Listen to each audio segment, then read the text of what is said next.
Hola, ¿qué tal? Espero que se encuentren muy bien. En este video les voy a hablar un poco acerca de las propiedades cuali...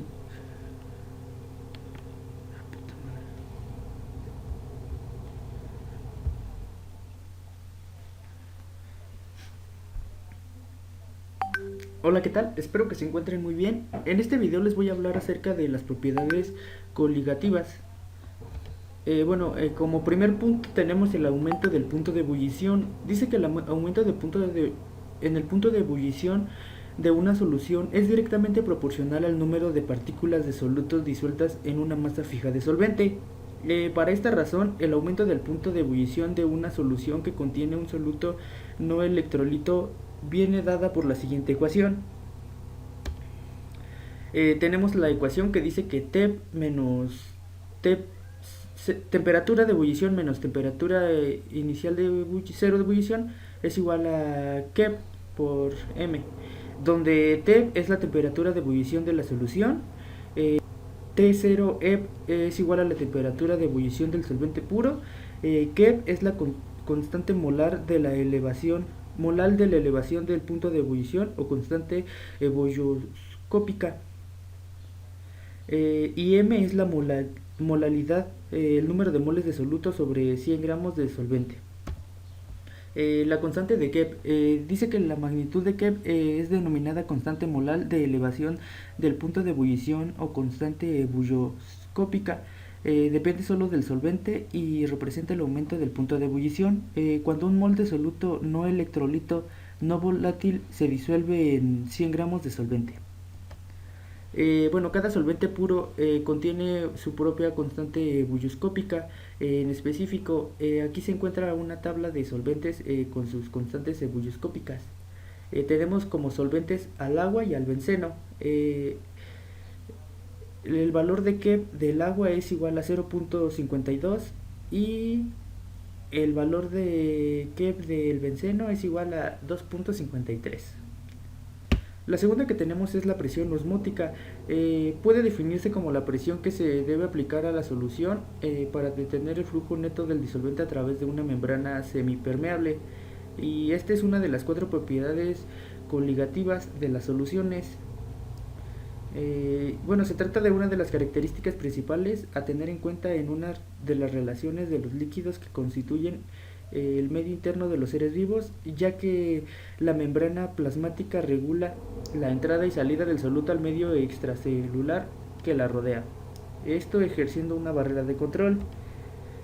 Cuando dos soluciones se ponen en contacto a través de una membrana semipermeable, las moléculas de disolvente se difunden pasando habitualmente desde la solución con menor concentración de solutos a la de mayor concentración. Este fenómeno se llama osmosis, para que deriva del griego osmos, que significa impulso, y al suceder la osmosis se crea una diferencia de presión en ambos lados de la membrana semipermeable. A esto se le denomina presión osmótica. Tenemos como subtema presión osmótica de equilibrio. Se considera la disolución de que está en presión osmótica de equilibrio. Se considera que una disolución está en equilibrio cuando no existe intercambio neto de solutos entre diferentes partes de la misma. Si la disolución se encuentra rodeada por una membrana, el equilibrio se alcanza cuando la presión exterior se iguala a la presión del disolvente que ejerce sobre la membrana. Tenemos la magnitud de la presión osmótica. Esta, como su nombre lo indica, es una presión que tiene las mismas unidades que el resto de presiones, es decir, pascales en el sistema internacional, aunque tradicionalmente también se utilizan las atmósferas. La molaridad mide la cantidad de masa del soluto por volumen de disolución, y la molaridad y la presión osmótica son dos magnitudes que están relacionadas proporcionalmente. El aumento o disminución de ellas produce el mismo efecto en la otra, aunque en distinta proporción. La temperatura, que está medida en Kelvin, también posee la misma relación con la presión osmótica. Tenemos como último tema la disminución del punto de fusión o congelación. El punto de congelación de una disolución es la temperatura a la cual se comienza a formar los primeros cristales de disolvente puro en equilibrio de la disolución. Cuando una solución que contiene un soluto no electrolito se congela, el elemento lleva al punto de congelación el solvente. Es decir, las moléculas de soluto normalmente no se disuelven en el soluto solidificado y quedan en el resto de la solución restante, la cual se concentra con el paso del tiempo. Esto conlleva a que la presión de vapor del sólido se iguale a la presión de vapor del líquido con el que está en solución, provocando una caída de presión de vapor del solvente y a su vez una mayor interacción entre las moléculas del soluto y el resto del solvente. Esto significa que la solución congelará a una temperatura inferior que la del solvente. Al respecto, la ley de Raoult expresa sobre la disminución del punto de congelación lo siguiente: el descenso crioscópico es directamente proporcional a la molalidad y a la constante crioscópica del solvente. La ecuación que representa esta ley está dada por T0 de C menos Tc es igual a M por Kc, donde Tc es la temperatura de congelación de la solución.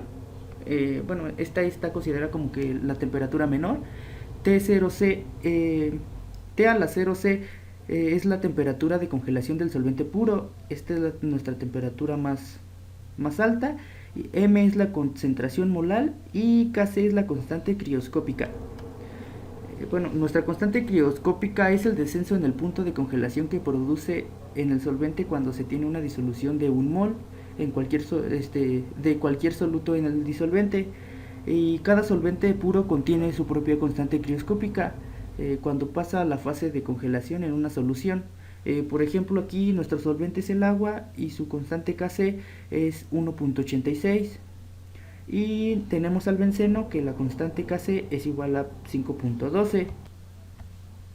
Y bueno, hasta aquí termina el video. Espero les sirva de algo. Hasta la próxima.